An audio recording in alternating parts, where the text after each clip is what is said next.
They said the guillotine made everyone equal. During the Reign of Terror, a lace cuff or a priest's whispered blessing could be enough to prove you deserved its kiss. Tonight, we're going to walk the cobbles of a city where names were erased, titles banned, and a new calendar reset time itself. We'll slip through prison corridors and provincial squares, past closed churches and crowded tribunals, to ask a simple, unnerving question. How did revolutionary France punish nobles and clergy when fear ruled? And what did punishment actually look and feel like? We'll slow down and listen to the rustle of seizure orders signed in black ink, to the measured voice of a prosecutor reading a charge of fanaticism against a village priest, to the thud of grape shot in lion and the soft lap of river water against boats and knots. We'll trace the machinery, the laws, the committees, the tribunals, and then put faces to the words. A queen, a poet, a nun, a prince who tried to be a citizen, a village cure who refused an oath. We'll look carefully at numbers, and just as carefully at myths. And we'll end where the terror ends, with a backlash that didn't bring back the dead, but changed how France remembered them. If you've ever wondered what it means for a revolution to punish symbols as if they were people, and people as if they were symbols, stay close. Let's begin. The road to the terror doesn't start with a guillotine. It starts with a crown on a trembling head, a treasury in crisis, and a people without bread. The French Revolution begins in 1789 with promises. Rights proclaimed in neat paragraphs, privileges declared dead, the people's representatives united in a hall under a frescoed ceiling. But within those promises are decisions that will define who, later, is punished and how. Think of the nobility first. In a single night, the night of August 4th, 1789, feudal dues and noble privileges are abolished. Titles don't disappear yet, but the ground beneath them shifts. Heraldic shields come down from town halls. The word citizen starts to replace monsieur. A new language is a new law. Nobles become, at least in theory, simply men and women with property. But property, too, is about to be touched. Now the church. France is overwhelmingly Catholic, but the relationship between altar and throne has been intimate for centuries. The revolutionaries treat the church not as a mystery, but as a ledger. They look at land, vast, fertile, taxable land. In November 1789, the National Assembly nationalizes church property. The promise: we'll sell it, pay debts, fund the nation. The result: priests' livelihoods are snapped to a state salary. Monasteries lose their income, and centuries of wealth become numbers on paper called assignats. Then comes a line in the sand. The civil constitution of the clergy, passed in 1790, redraws the map of dioceses and says plainly, clergy are public servants now. They must swear an oath to the Constitution. Some do. These become juring priests. Many don't. These are refractory, non-jurors, and now, in the eyes of the new law, suspect. It's a powder keg rolled into a pew. When the king flees in 1791 and is caught, Tackett calls it a moment that shattered trust. The old equilibrium collapses. War begins in 1792. Paris grows nervous, then violent. The September massacres, prisoners butchered in a blur of fear and rumor, show what happens when justice unhooks itself from procedure. Among the dead are nobles and priests. The terror is not yet declared, but it's rehearsed.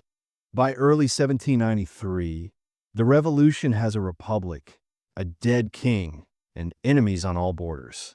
Inside, the Vade rises for God and king. The question turns cruel and practical. How do you keep a revolution alive when it seems to be bleeding from 100 cuts? The answer, in year 2, will be, you make fear policy. You build a machine, and the machine needs rules. Imagine a long table in a low-lit room, maps pinned to walls, names scribbled in margins. The Committee of Public Safety sits at the center of this new structure. They are not kings, and yet they decide who lives and who dies. Around them, committees proliferate, general security, surveillance committees in each section of Paris, representatives on mission in the provinces. The revolution becomes a web. To punish nobles and clergy, the web needs threads, laws to catch them. The law of suspects, passed in September 1793, is a wide net cast into a sea of uncertainty. Who is a suspect? The law answers. Anyone who by their conduct, contacts, or words shows themselves friends to tyranny or enemies of liberty. That includes former nobles, their families, people who haven't manifested constant attachment to the revolution, and priests who refuse the oath. It includes relatives of émigrés, the nobles who fled. It is a law that sees ancestry as evidence. From that law flows the prison rush. The Abbaye, the Luxembourg, the Carmes, the conciergerie cells fill. In the provinces, convents become jails. If you were noble, your name on a lease or a book of arms may now be enough. If you were a priest, the lace at your wrist, the breviary in your pocket might speak louder than your words. The revolutionary tribunal in Paris becomes the stage. No jury as we know it. A prosecutor instead, public, relentless. Antoine Quentin Fouquier Tinville, a man whose name will eventually become shorthand for cold efficiency. Here the charge is read. Conspiracy with foreign enemies, hoarding grain, writing seditious letters, harboring a refractory priest, insulting the Republic by wearing a cross. Evidence. Paper seized. Witnesses called. But by June 1794, evidence will thin to something even lighter. That's the law of 22 Prairial Year 2, June 10th, 1794. It strips away defense counsel, narrows verdicts to death or acquittal, and tells the tribunal to be guided by the moral conviction of jurors. If the law of suspects opened the gates to detention, Prairial removes the brakes on execution. Trials become hours instead of days. Names are read in batches. The lists get longer. Heads fall faster. But punishment is broader than the blade. The decree of 14 Frimaire, December 4th, 1793, centralizes revolutionary government. It tells the provinces, you answer to Paris. It also clarifies, confiscate the goods of émigrés, jail suspicious nobles, deport refractory priests, shut churches that stir trouble, melt silver to fund the army, use fear to stiffen the spine of the state. Even the calendar changes. Months renamed, saints' days erased. Sunday disappears. A 10-day week hums like a machine deliberately out of rhythm with human breath. And yet, men are not the only gears. Words matter. Newspapers accuse aristocrats of every ill, fanatics of conspiring in shadows. Posters warn of priests seducing the gullible with superstition. In a revolution that tries to replace a king with reason, the clergy become, in the harshest reading, the last generals of the old army. Nobles become ghosts of inequality you can point at. Punishment thus becomes visible, audible, performative. Guillotines in public squares. Confiscations announced from balconies. Oaths demanded in churches turned temples. The committee files thicken. The machine hums. And now we can ask the harder questions. What did all this mean for the noble families and for the men and women of the cloth when their names were called? Consider a townhouse on the right bank. A painted ceiling, a library with classical authors, silver with a family crest. Then a knock. Citizen commissioners enter with papers, sequestration of émigré property, inventory of goods, a list of those to be arrested as suspects. The men speak politely but take everything with their eyes. For nobles, punishment unfolded in layers. The first was legal erasure. Titles were forbidden. Coats of arms scraped off facades.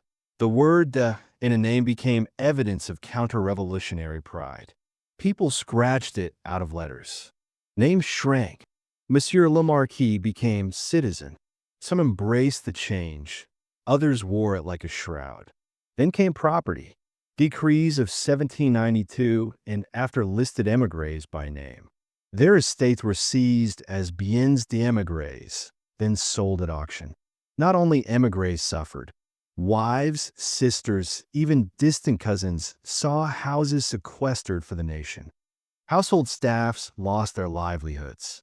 Hidden jewels became treasonous. The second layer was surveillance. Every section had a watchful eye. A noble's social circle, letters, and habits became lines in a ledger. Did you host gatherings? Did you keep old books banned as aristocratic trash? Did you fail to attend civic festivals? Each question could be asked with a raised eyebrow that hinted at the answer the questioner wanted. The third layer was prison. If the law of suspects opened the door, aristocratic origin often pushed you through it. The Luxembourg Palace, once a courtly house, became a holding pen, a social microcosm of the old elite learning the new rules on hard benches.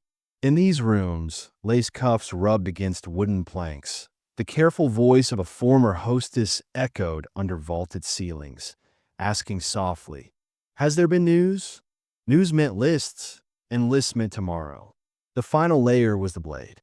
The revolution killed nobles not because they were noble, and not only for that reason, but because nobility became shorthand for a cluster of alleged crimes. Conspiring with foreign kings, leading insurrections, financing plots, fomenting war. For some, like the Queen, charges were thick with politics and malice. For others, like the Orleans cousin, they were thick with irony. Philippe d'Erlans, who rebranded himself as Philippe Égalité and voted for his cousin the king's death, is executed anyway in November 1793. His wealth, his ambiguity, his family name, none of it is insurance. In a climate where virtue is measured by suffering and suspicion, being a prince who says he is a citizen becomes a provocation. Crowds watch a man who tried to outrun his shadow find it waiting by the scaffold. Madame du Barry, a widow once swept into a palace as the king's favorite, is arrested for aiding émigrés and for holding on to jewels that looked back at her like a habit she couldn't break. Some sources say she begged for 1 minute more at the base of the guillotine in December 1793. Others insist the tableau was more restrained. Either way, her end becomes a morality tale. Luxury is not just a vice, but evidence. The poet André Chenier, of minor nobility, writes lines in prison that feel like a man trying to breathe underwater. He is guillotined in July 1794, days before the terror collapses. His poems will later haunt a generation that wants brilliance without blood. And then there are nobles whose names are less famous. Younger sons who tried to farm their land as citizens. Women whose charity had once been applauded by curates and now counted for little in front of jurors determined to be virtuous. Families are broken not always by the blade, but by the slow dismembering of estate, status, and certainty. The pride that was once an armor becomes a target. Not all nobles die. Many survive by blending into the crowd, by marrying into less suspicious families, by becoming officers in the Revolutionary Army, by changing how they stand, speak, and wear their hair. But the point of the terror is not simply who dies, it's who is made to tremble. And in year 2, the old titled houses tremble. Across town, the church doors are creaking shut. The revolution's gaze is shifting to those in black and white. There is a countryside silence that belongs to early morning, a bell rung by careful hand, smoke from a chimney, the smell of damp stone after night. In 1790, when the civil constitution arrives, that silence is broken by an oath that doesn't smell like incense. It smells like ink in the law. Swearing to the Constitution is framed as a civic duty. Some priests, often younger, often touched by enlightenment reading, lift their hand and say yes. Others, older, often formed in a world where the church's loyalty is to Rome first, let their hand drop. What is a conscience worth in a storm like this? In towns and villages, congregations split. Families choose Sunday doors based on oaths taken or refused.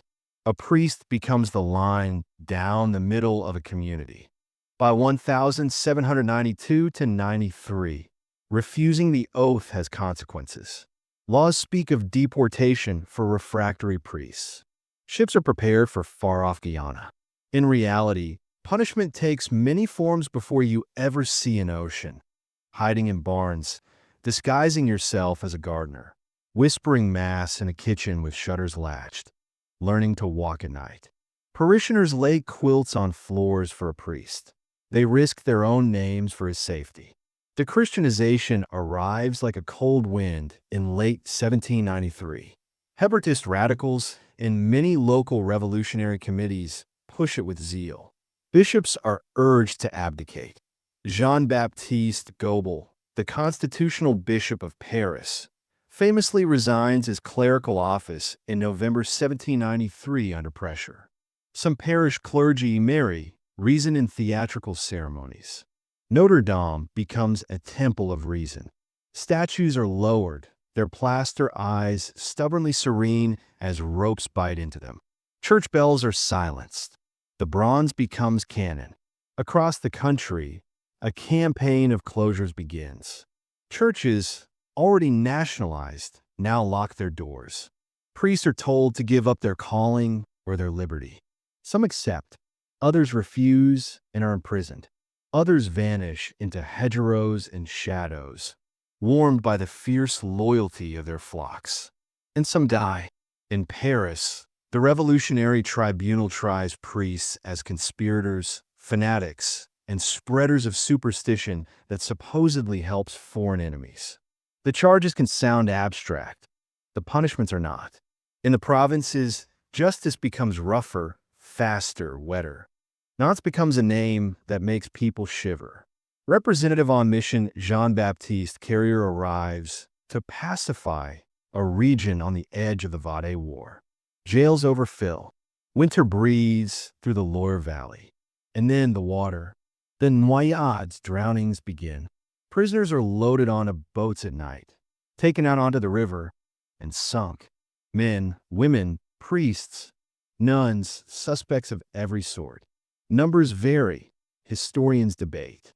Some sources say roughly 1,800 to 4,000 died in the Loire over the winter of 1793 to 94. Others argue lower or higher totals, reminding us that panic leaves poor paperwork. Among the dead, refractory priests whose crime was not their sermon but their silence. Stories swirl around Nantes like fog. Republican marriages, the tying together of a priest and a nun before drowning, appear in later accounts. Most modern historians treat such stories with caution, noting that hard evidence is thin and often post facto. What remains solid is cruel enough. Groups of priests, hands tied, faces turned to the river, with rosaries hidden in sleeves, swallowed by the dark. Elsewhere, punishment looks like deportation that becomes death by disease. In 1794, the port of Rochefort receives hulks where hundreds of clergy and religious are held pending transport. They never reach Guyana. They die at anchor of dysentery and fever under tarred decks, the smell of rot climbing into the sky.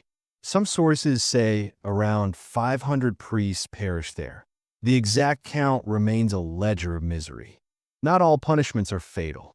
Some priests are humiliated, forced to marry in staged ceremonies, compelled to dance at festivals of reason in the very nave where they had pronounced blessings. Many fight to protect their flocks while bending to new rules. Vestments are hidden. Crosses become jewelry slipped under collars, not hung above cradles. Children are baptized with water in shells cupped by grandmothers in kitchens at dawn. Robespierre himself grows uneasy with the more violent de-Christianizers. He imagines a state faith, the supreme being, that would replace superstitions without abolishing virtue. The Festival of the Supreme Being in June 1794 is grand and slightly unreal. Painted mountains, ceremonial steps, music written for sunlit plazas. Nuns still sit in prisons. Priests still die in provinces. Festivals cannot change these facts. And so, if in Paris the revolution tries to define morality on its own terms, in towns and villages the punishment of clergy continues in the most elemental way of all, by making them choose between God, the Republic, and their lives every day at sunrise. But Paris is not the whole of France. The terror has different faces depending on which square you stand in. Let's go there. Stand in Lyon, a city of silk and sober facades, and listen. In the fall of 1793, Lyon has rebelled. The Republic returns at the end of a barrel. Collot, her boys, and Joseph Fouché are sent to purge and punish. The guillotine is too slow, they decide. Soldiers line up prisoners, nobles, merchants, clergy, anyone deemed Lyonnese Federalists. Grapeshot tears through ranks. Survivors are finished with bayonets. It is called mitraillades, a word that replaces a judge's oath with a command to fire. The air smells of smoke and iron. A cathedral watches with blank stones, its bells melted already. In Arras and Cambrai, Representative Joseph Lebon develops a style of ferocity that becomes infamous. He sets up a guillotine near the cathedral. Crowds watch as priests and nobles are executed between market errands, a cross replaced by a blade. Some sources describe him personally orchestrating processions of the condemned with a cruel theater. Others caution against stories that grew in the telling. But the numbers are real enough. Arras counts dozens, then hundreds of heads. The old ecclesiastical city learns new rituals. Marseilles and Bordeaux see tribunals work through local elites accused of federalism, a word that here means resistance to Paris. In Toulon, once taken by the British and then retaken by the Republic, punishment is swift. It is here that a young artillery officer named Bonaparte first makes himself useful. Executions follow the tricolor back into the port. Nobles who sided with the British and priests who were too loyal to them pay in blood. In the Vade, the punishment is messier, uglier, less centralized. This is a civil war, Catholic and royal. Peasants and nobles rising against the Paris they see as godless and distant. The Republic meets them with infernal columns. Troops ordered to burn villages suspected of sheltering rebels, to kill prisoners, to cleanse a countryside that refuses to kneel. Priests who bless insurgent banners are shot. Nobles who lead peasant armies are hanged or guillotined. Women and children die in fields because civil wars eat whatever they can catch. Some historians debate terms. Was this genocide? War? Atrocity? But all agree on this. The Vade becomes a wound that bleeds for years, and priests and nobles are both its cause and its prey. Nantes we have visited. Its river keeps its secrets. In the far west at Quiberon in 1795, after the terror has formally ended, a royalist invasion backed by the British will end in failure and death, with captured émigré nobles executed in rows, proof that punishment outlives decrees. Each province becomes a microcosm of the larger logic. Where nobles represent federalism, they are punished as traitors. Where priests represent fanaticism, they are punished as saboteurs. Where both become symbols of resistance, punishment becomes an act of war rather than law. The line between judge and general grows thin. And behind all of this, the hum of Parisian law continues to set a rhythm. It is about to speed up. When fear grows, laws often grow blunt. The law of suspects in September 1793 had already made family, occupation, and reputation evidence against you. But for much of the fall and winter, trials still had traces of process. You could speak. You could call a witness. The tribunal could deliberate. Then, in June 1794, with victories slowly coming at the front, a contradiction appears. The war is turning, but the terror is sharpening. Robespierre thinks virtue and terror should walk hand in hand for a time. The Committee of Public Safety drafts a law that looks like speed. The Law of 22 Prairial Year 2 is read in the convention by Georges Couthon. Its sentences cut like they were meant to be carved in stone. Conspirators and enemies of the people are to be judged without witnesses, based on moral evidence, and punished by death. Defense attorneys are no longer necessary. Appeals evaporate. A tribunal becomes a funnel. Accusation at the wide end, execution at the narrow. In the weeks that follow, the Paris tribunal becomes a machine in a more literal sense. Prisoners are tried in groups. Questions are short. Answers shorter. A typical exchange can be just enough to confirm identity in alleged category. Noble, emigre relative, non-juring priest. A jury of men charged with embodying the people takes minutes to decide guilt. The cart rattles from the conciergerie to the square along streets that have learned to keep their shutters half closed out of both fear and curiosity. Some of the most painful ironies of the terror gather in this moment. Princess Elizabeth, the king's sister, is executed in May 1794. She had been a woman of daily prayer and quiet charity. It doesn't matter. Her blood is royal. The tribunal reads like a pamphlet. No one needs to open to know its plot. The Carmelites of Compiègne, 16 Carmelite nuns arrested earlier for refusing to give up their common life, are tried and executed on July 17, 1794. Witnesses later said they sang the Veni Creator on the way to the scaffold. Their prioress asked permission to die, last to support the others. Some sources treat the singing as certain. Others, careful with the fog of memory, simply note that they went with composure. Their letters from prison exist. They show women for whom punishment was a kind of copy of Christ, a belief that confounds prosecutors and delights hagiographers. The revolution intended to make them examples. It did, but not the kind it meant. Even defenders of the king are not spared. Chrétien Guillaume de Lamoignon de Malherbe, the old statesman who stood by Louis XVI at his trial out of sense of duty, is brought to the scaffold in April 1794. His calm becomes part of his legend. Duty is one of those words revolutions and counter-revolutions both claim. His body explains how much that work can cost. By July, the tribunal has hit its highest speed. Then the machine lurches. Robespierre falls. The convention turns on the men who had, days before, argued for virtue with a blade. 9 Thermidor Year 2, July 27, 1794, becomes a word that stops the metronome.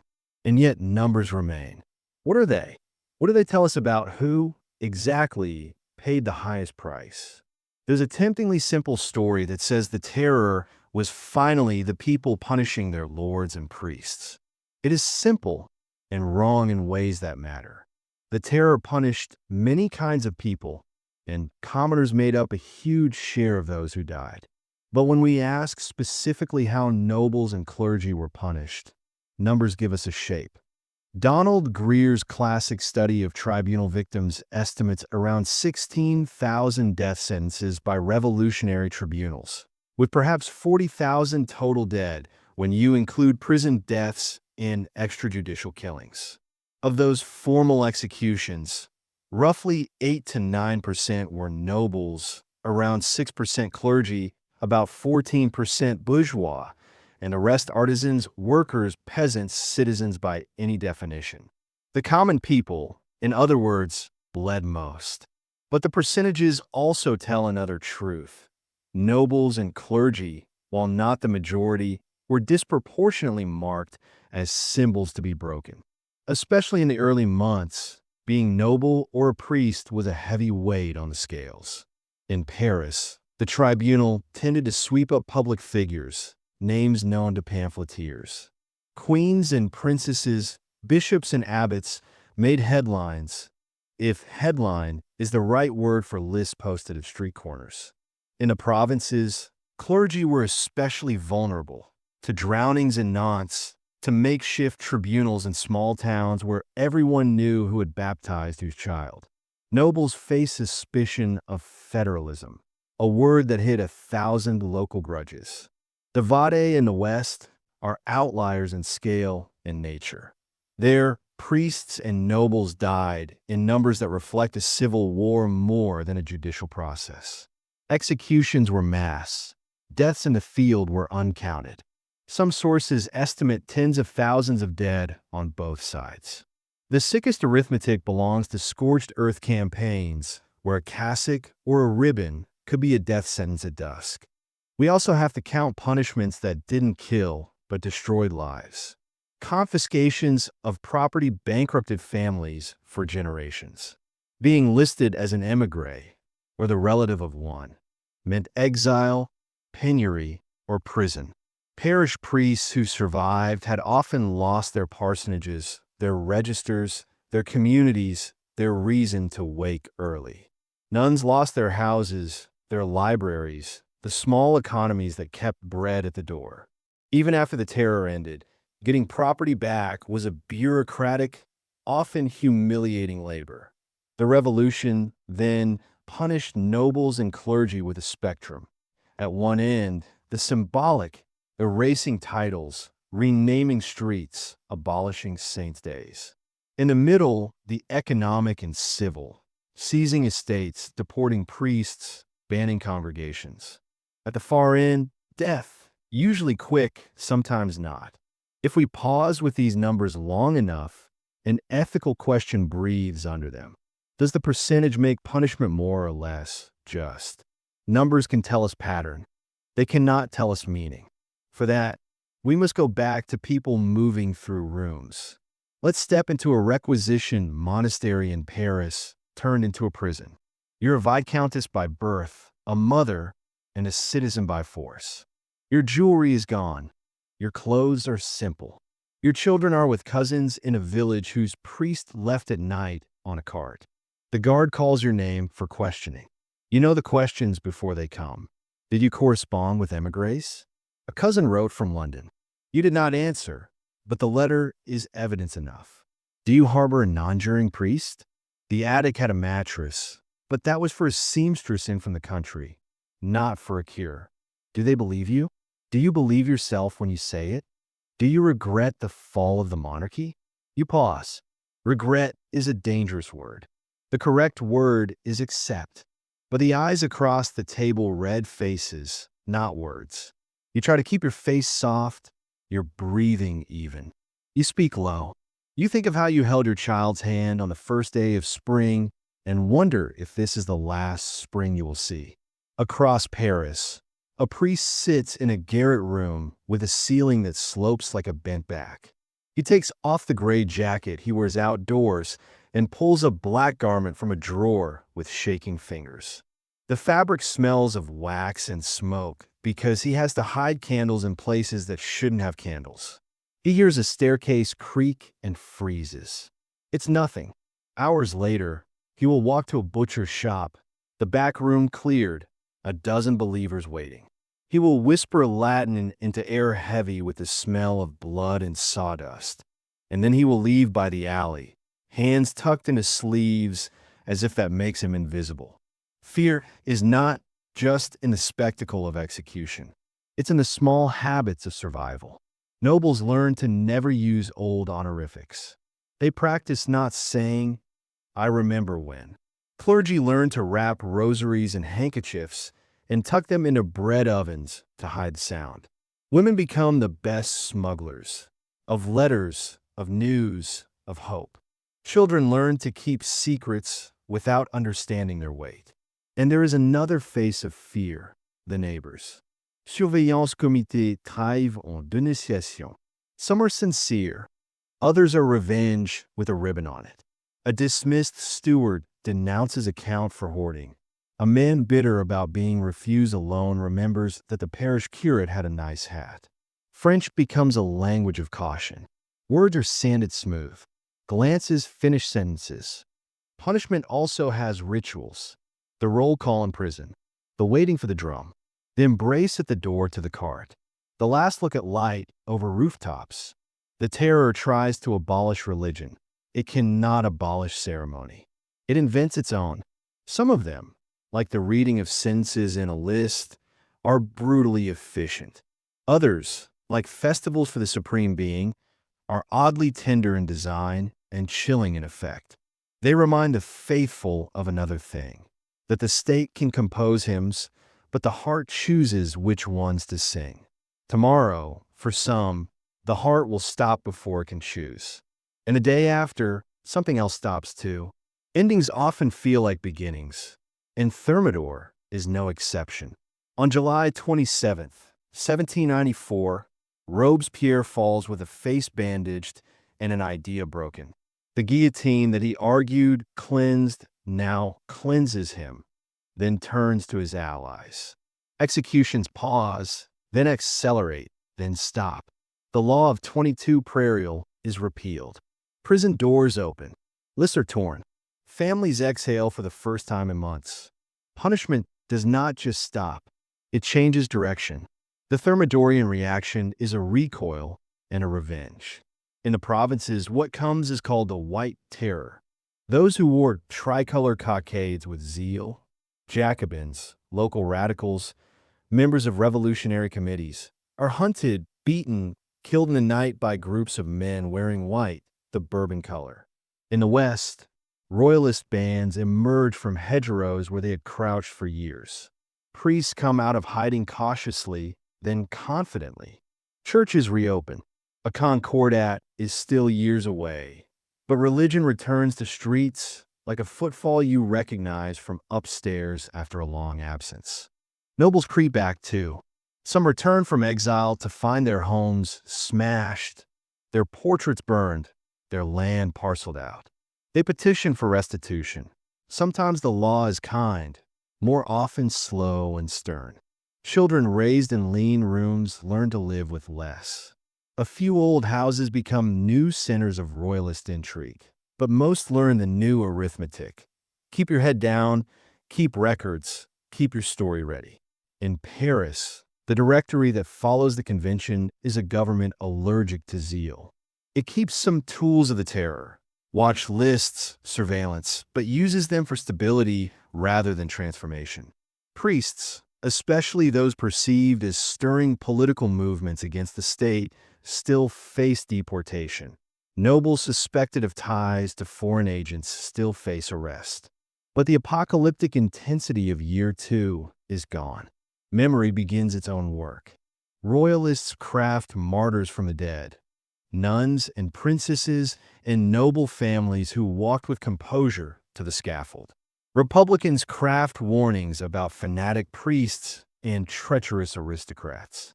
The revolution's enemies and friends alike polish stories. Some become sharper, some blur. Historians a century later will argue with statistical coolness about motives, causes, and percentage points. Families will move through rooms where a portrait used to hang and feel something as real as data that has no column. The terror, in other words, refuses to end just because the calendar says it has. It passes into habit and into the architecture of the mind. And when, a few years later, a general will crown himself emperor, he will borrow lavishly from the revolution's serious face, its codes, its equalities. He will also learn quietly from its mistakes about fear you can use and fear that turns on you. What does it mean for a society to punish its past? In revolutionary France, nobles and clergy learned that old identities could be treated as crimes. Titles became clues. Cassocks became confessions. The punishments were many: erasure, exile, confiscation, humiliation, deportation, and death. The reasons were as complex as fear.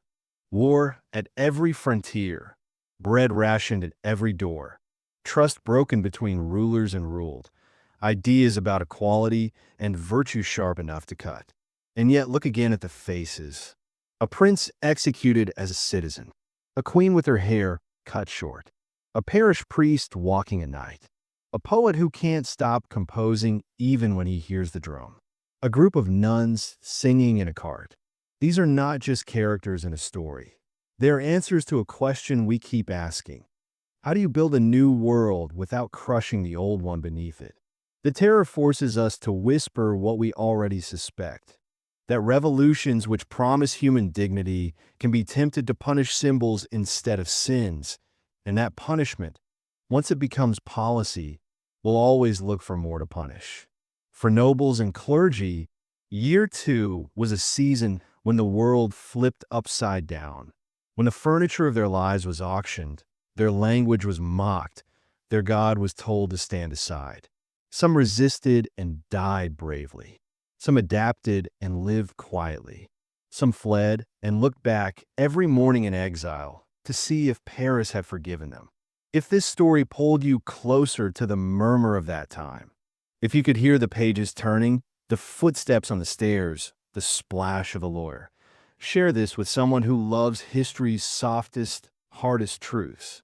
And if you'd like more journeys into the rooms where the past still breathes, stories of everyday life under the terror, or how families survive by pretending not to, subscribe and stay with me. There's more to tell.